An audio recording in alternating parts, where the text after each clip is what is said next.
आज हम बात करेंगे थ्रोम्बोसाइटोपिनिया के बारे में। नमस्ते, मेरा नाम डॉक्टर कावेरी जोशी है। थ्रोम्बोसाइटोपिनिया क्या चीज होती है? ब्लड में कई तरह के सेलुलर कंपोनेंट्स होते हैं, जिनमें एक तरह के सेल्स होते हैं जिन्हें हम प्लेटलेट्स कहते हैं।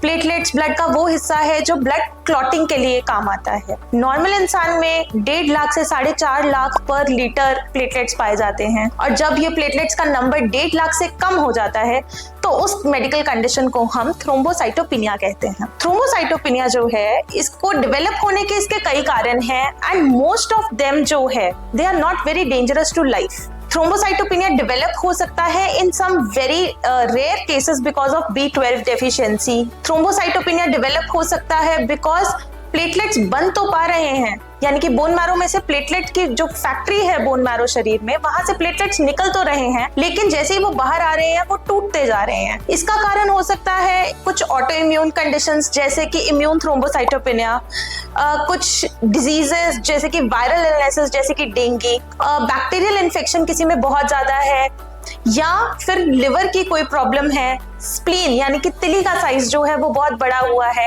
ये कुछ ऐसी कंडीशंस हैं जिनमें प्लेटलेट जो है वो नॉर्मल से कुछ कम वैल्यू में हमें दिखाई देते हैं।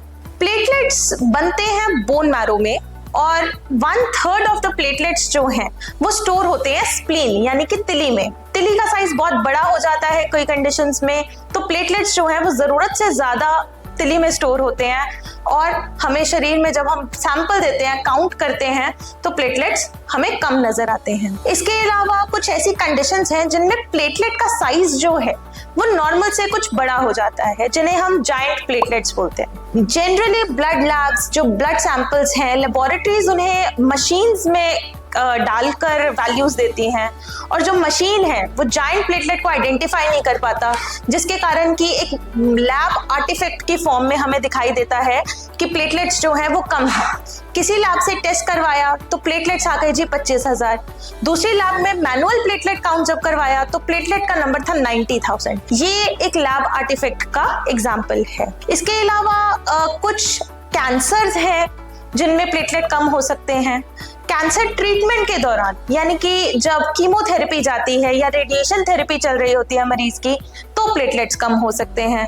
और इसके अलावा कुछ और ऐसी ड्रग्स हैं जो मेडिसिन्स हैं, जो कई इन्फेक्शंस में एंटीबायोटिक्स हैं, जब हम वो देते हैं तो प्लेटलेट का नंबर जो है वो डिक्रीज कर जाता है। हर बारी जब प्लेटलेट का नंबर कम है, यानी कि 1.5 लाख से कम प्लेटलेट्स हैं, तो वो कोई घबराने की बात नहीं है।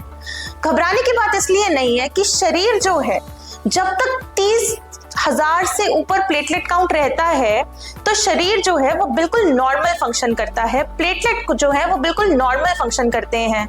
एक्सेसिव रिस्क ऑफ ब्लीडिंग ऐसे मरीजों में बिल्कुल नहीं देखा जाता। तो अगर आपके प्लेटलेट काउंट्स जो हैं, अगर आपने वैसे ही टेस्ट करवाया और कुछ कम आए हैं, तो उन्हें इन्वेस्टिगेट करना बहुत जरूरी है कि वो कम क्यों है। इन्वेस्टिगेशन से डरना नहीं चाहिए, क्योंकि मैक्सिमम रीजंस जो हैं वो रिवर्सिबल कॉजेस होते हैं या बिनाइन कॉजेस होते हैं, जिनका जान को खतरा सीधा सीधा नहीं रहता है। इम्यून थ्रोम्बोसाइटोपिनिया यानी कि ऑटो इम्यून एंटीबॉडीज कुछ ऐसी शरीर में बन जाती हैं जो प्लेटलेट जैसे ही बोन मैरो से बाहर आता है उसकी लाइफ को शॉर्ट कर देते हैं, उन्हें डिस्ट्रॉय कर देते हैं। ये एक बहुत ही कॉमन बीमारी है जो हमारी पॉपुलेशन में देखी जाती है, और लोगों में इसका काफी हुआ है। प्लेटलेट अगर तो 30,000 से ऊपर है इस बीमारी में भी, तो हम उनका ट्रीटमेंट जो है बिल्कुल नहीं करते हैं। हम मरीज को एडवाइस करते हैं कि आप अपना प्लेटलेट काउंट जो है वो रिपीट करवाइए एक अलग लैब से। अगर फिर भी कम है तो उसे 1 मंथ इंटरवल्स, और इवेंचुअली जब डायग्नोसिस हमारा बन जाता है तो 3 मंथ इंटरवल पे अपने प्लेटलेट काउंट चेक करवाते रहिए, ताकि ये आइडिया रहे कि प्लेटलेट्स जो हैं हम उसे मिस ना कर जाए वो थ्रेशोल्ड को जब हमें ट्रीटमेंट की जरूरत है। कुछ माइल्ड केसेस ऐसे होते हैं जिसमें B12 डेफिशिएंसी हो जाती है। B12 generally non vegetarian diet से मिलता है। एनिमल प्रोटीन है तो मिल्क प्रोडक्ट से भी B12 मिलता है। सो B12 डेफिशिएंसी अगर किसी कारणवश डेवलप होती है तो प्लेटलेट्स जो हैं उनका नंबर जो है वो डिक्रीज हो सकता है। ऐसी कंडीशन में B12 जैसे ही रिप्लेस करेंगे, प्लेटलेट्स जो हैं वो धीरे धीरे करके नॉर्मल रेंज में वापस आ जाएंगे। अब प्लेटलेट्स कम होने के कुछ सिम्टम्स हैं, हम उनकी बात करते हैं। सो प्लेटलेट्स जो हैं वो कम होंगे तो रिस्क ऑफ ब्लीडिंग बढ़ जाता है। ब्लीडिंग जो है वो नाक से ब्लीडिंग हो सकता है, एपिस्टैक्सिस जिसको बोलते हैं, गम से ब्लीडिंग हो सकता है। उसके अलावा कोई कट लग गया तो ब्लीडिंग बहुत देर तक होते रहता है और टाइम से नहीं रुकता है। इसके अलावा कहीं छोटी सी भी चोट लगी तो जिसको कहते हैं हम ब्लेमिश, यानी कि नेल पड़ जाता है बहुत जल्दी।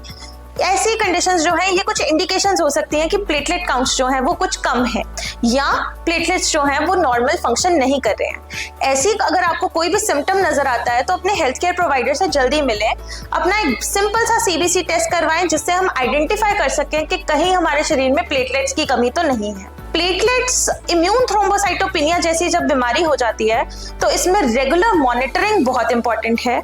हमें मरीज को सिर्फ इतना काउंसिल करना है कि आपने टाइम टू टाइम अपना सीबीसी काउंट करवाते रहना है और अगर प्लेटलेट्स कम है तो अपने रेगुलर हेल्थ केयर प्रोवाइडर से मिले। बहुत कॉमन क्वेश्चन है लोगों का कि प्लेटलेट कम है तो क्या डाइट से उसे कंट्रोल किया जा सकता है। पपाया लीव्स के बारे में, कीवी के बारे में ऐसी कुछ मिथ्स हैं कि ये सब खाने से जो है या बकरी का दूध पीने से प्लेटलेट्स जो हैं वो जल्दी रिकवर कर जाते हैं। ऐसा कोई भी मिथ जो है वो साइंस सपोर्ट नहीं करता है।